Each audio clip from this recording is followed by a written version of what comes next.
Rocco here. Rocco is from Quebec. So he is going to be introduced to the e-collar for the first time today. So he's had no e-collar work on.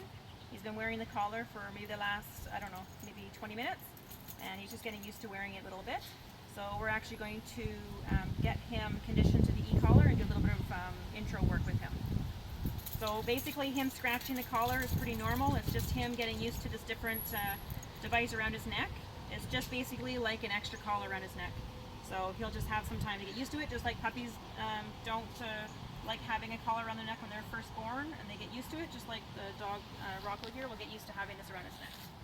So basically I'm going to try and see where he's going to be feeling the stem. So he's going to be in 2 increments.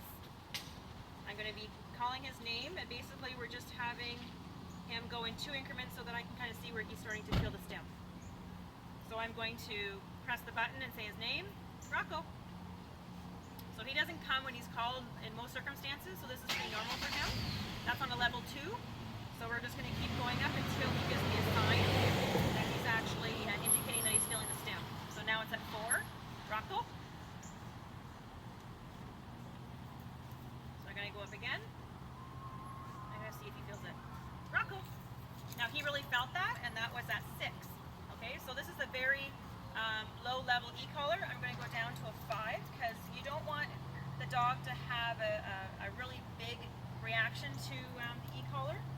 You want him to just basically understand what the pressure is around his neck. So we're going to start teaching him what that means.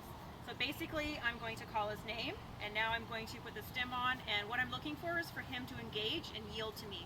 Once he engages and yields to me, I'm going to turn the pressure off. Rocco! Good! So pressure off. Good job! So he's on level 5. I'm going to let him go up a little bit. Rocco! Good! Good boy! And the reward itself is this being turned off. Again, I'm going to say his name and press the button. Rocco! So he has to learn how... Good! Good! Good boy. So you saw that he hesitated there, right? So basically, he's still trying to figure out in his brain what this means. How do I shut that pressure off, right? Let's go. Good.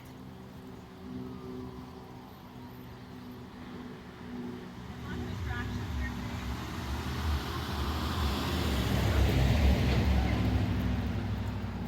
So he didn't give me the eye contact I would like. But that's okay, he's only been doing this for less than a minute, and there's basically been 3 cars that have gone by distracting him. Rocco! Good! Good, good, good, good! And I move backwards to help him commit. I want him to commit all the way. Good boy! And I just use verbal praise. If a dog has some anxiety or something, I might be using some treats. He's already had his breakfast this morning, so I'm not going to use food in this case. And Rocco! Good!